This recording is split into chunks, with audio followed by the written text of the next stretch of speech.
रानो चिड़िया अपने घोंसले में बैठकर दाना खा रही थी। तभी उसके पास कालू कौवा आता है। बोलो कालू कौवे, आज मेरे घोंसले में कैसे आना हुआ? चिड़िया, तुमसे एक जरूरी बात करनी है। उसमें तुम्हारा भी फायदा है और मेरा भी फायदा है। देखो, हम हर समय तिनकों के घोंसले में रहते हैं। चाहे सर्दी हो, चाहे गर्मी हो, चाहे कड़ाके की धूप हो, हम इतनी सारी परेशानियों को सहते हैं। तो क्यों ना हम दोनों मिलकर पक्का घर बना ले। तुम ठहरी छोटी चिड़िया और मैं शक्तिशाली कौवा।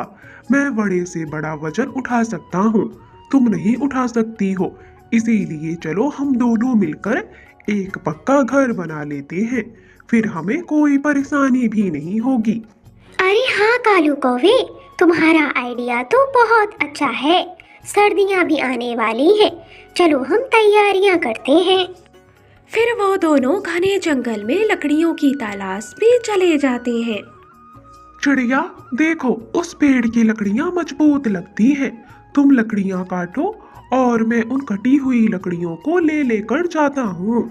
फिर रानो चिड़िया लकड़ियों को काटने लगती है।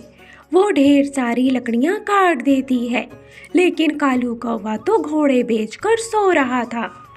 अरे कालू भैया, आप कहाँ चले गए? देखो तो मैंने ढेर सारी लकड़ियाँ काट दी। अरे चिड़िया, माफ करना, वो थोड़ी मेरी आंख लग गई थी।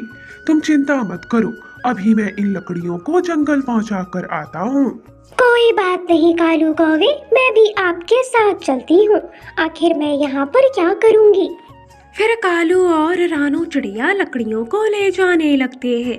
कालू कौवे ने थोड़ी सी लकड़ियां ली थी और रानो चिड़िया को ढेर सारी लकड़ियां दे दी थी। रानो चिड़िया किसी तरह लकड़ियां लेकर अपने जंगल पहुंचती है। फिर वो दोनों अपने घर बनाने का काम शुरू कर देते हैं। ऐसे ही कुछ दिन बीत जाते हैं।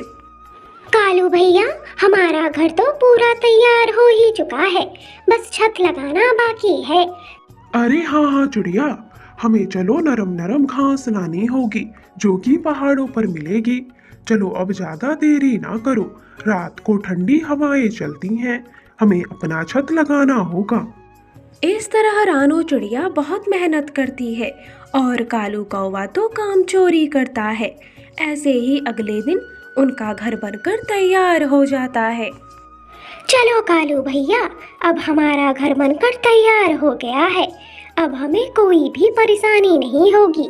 अरे छोटी चिड़िया, तुम्हारा नहीं मेरा घर। इस घर को बनाने में सारी मेहनत मैंने की है, तुमने तो कुछ नहीं किया। तुम इस घर में नहीं रहोगी, चलो भागो यहाँ से। कालू भैया, जितनी मेहनत आपने की है उतनी मैंने भी की है। ये घर मेरा भी है। छोटी चिड़िया चली जाओ, वरना मार मार के तुम्हारा पंख तोड़ दूंगा। इस तरह कालू कौवा रानो चिड़िया को भगा देता है और खुद घर के अंदर बहुत ही ज्यादा आराम से था।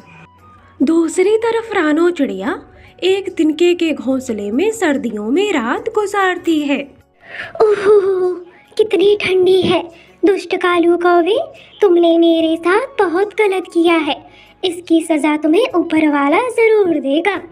अरे वाह वाह, यहाँ पर तो सर्दी ही नहीं लग रही है, कितना अच्छा लग रहा है। मुझे तो मजा ही आ गया इस घर में। इस तरह कालू कौवा उस घर के अंदर बड़े मजे से रहता है।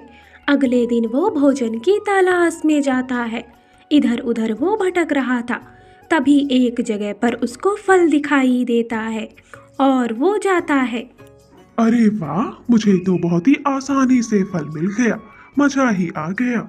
जैसे ही कालू कौवा उस फल को खाने जाता है, वैसे ही उसके ऊपर एक शिकारी का पिंजरा आकर गिर जाता है और वो उसमें कैद हो जाता है। अरे मुझे बचाओ, ये कोई शिकारी का जाल है, वो मुझे मार डालेगा, कोई बचाओ। कालू कौवा इस तरह से चिल्ला रहा था। तभी वहाँ पर रानो चिड़िया भी आ जाती है और वो कहता है, चिड़िया मुझे बचा लो, मुझे बचा लो, ये शिकारी ने मेरे ऊपर जाल डाल दिया है, मुझे बचा लो। अरे कालू कौवे, मैं तुम्हें क्यों बचाऊं? तुमने मेरे साथ इतना गलत किया है। अरे चिड़िया, तुम मुझे बस यहाँ से निकालो। तुम उस घर में बेशक रह लेना, मुझे कोई परेशानी नहीं है, बस मुझे बचा लो। कालू कौवा रानो चिड़िया से बहुत मिन्नतें करता है, लेकिन रानो चिड़िया कालू कौवे की एक भी बात नहीं सुनती है और वो वहाँ से चली जाती है। फिर रानो चिड़िया अपने बनाए हुए पक्के घर में बहुत ही आराम से रहती है। हे भगवान, मैं क्या करूं? बारिश का मौसम भी शुरू होने वाला है। इतने तेज बादल लगे हुए हैं। मैंने तो अपने घर की मरम्मत भी नहीं की है और मैं तो अंडा भी देने वाली हूँ। मैं क्या करूँ? मुझे तो कुछ समझ नहीं आ रहा है। रानो चिड़िया ऐसा कह रही थी, तभी वहाँ पर कालू कौवा आता है। अरे रानो चिड़िया, तुम क्या कर रही हो? चलो बाहर देखो, कितना अच्छा मौसम है।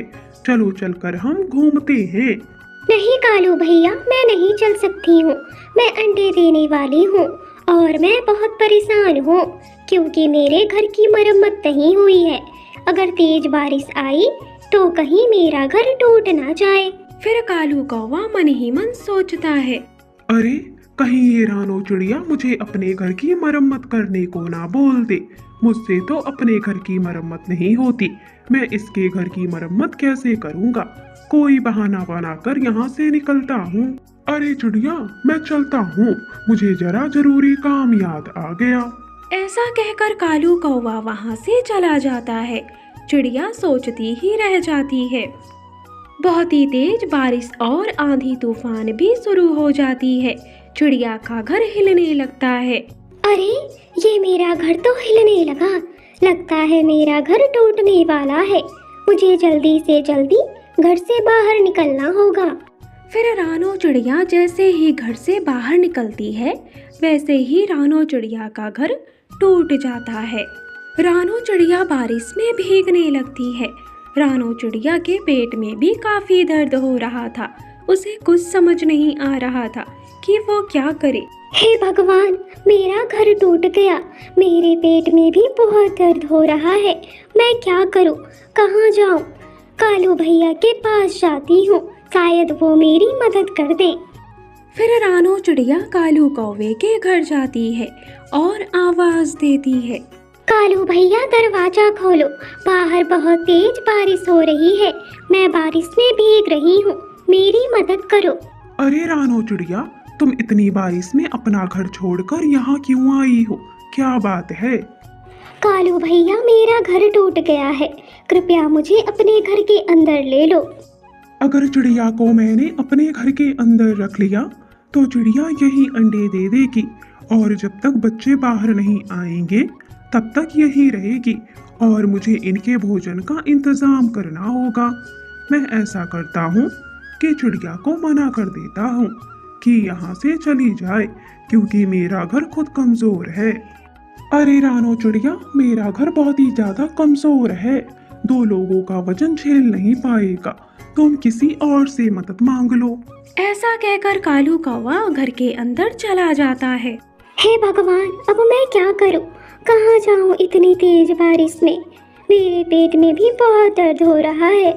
मैं ऐसा करती हूँ, मिठू तोते के घर चली जाती हूँ। मैंने उसकी इतनी बार मदद की है, वो भी मेरी मदद कर सकता है। फिर रानो चिड़िया मिठू तोते के घर जाती है और उससे कहती है, मिठू भैया, मेरा घर टूट गया है। कृपया बारिश रुकने तक मुझे अपने घर के अंदर ले लें। अरे रानो चिड़िया, मैं तुम्हें अपने घर में रख लेता, लेकिन क्या करूं, मेरे घर में मेहमान आए हुए हैं, जगह नहीं है बिल्कुल भी। फिर रानो चिड़िया कबूतर के घर जाती है। अरे रानो चिड़िया, तुम इतनी तेज बारिश में यहाँ क्यों आई हो? क्या बात है? कबूतर भैया, मेरा घर टूट गया है। कृपया बारिश रुकने तक मुझे अपने घर के अंदर लेने दो। चिड़िया बहन, मेरा घर बहुत छोटा है, मैं तुम्हें अपने घर में नहीं रख सकता हूँ, मुझे माफ कर देना। इस तरह कबूतर भी रानो चिड़िया को अपने घर में रखने से मना कर देता है। रानो चिड़िया बहुत ही ज्यादा परेशान हो जाती है। हे भगवान, मैं क्या करूं? मैं कहाँ जाऊं? कुछ समझ नहीं आ रहा है। तभी रानो चिड़िया को एक टेंट दिखाई देता है और वो उस टेंट को जाकर ले लेती है और उसको तान कर अपना घर बना लेती है। अब रानू चिड़िया बहुत ही ज़्यादा सुकून से टेंट के घर में थी। दूसरी तरफ कालू कौवे का घर भी टूट जाता है और वो भटकते भटकते उसी टेंट के घर के पास आता है और वो खुद से कहता है, मैंने रानू चिड़िया की मदद नहीं की, इसीलिए शायद मेरा भी घर टूट गया। अब मैं क्या करूं? मैंने रानू चिड़िया के साथ बहुत गलत किया था। अब मैं कौन सा मुंह उसे दिखाऊंगा? रानू चिड़िया भी उसे बारिश में भीगते हुए देख लेती है और उसे बुला लेती है।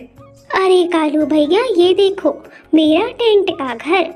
अब इसमें कोई भी परेशानी नहीं होगी, तुम भी रह सकते हो, कोई बात नहीं। इस तरह वो लोग टेंट के घर में रहने लगते हैं।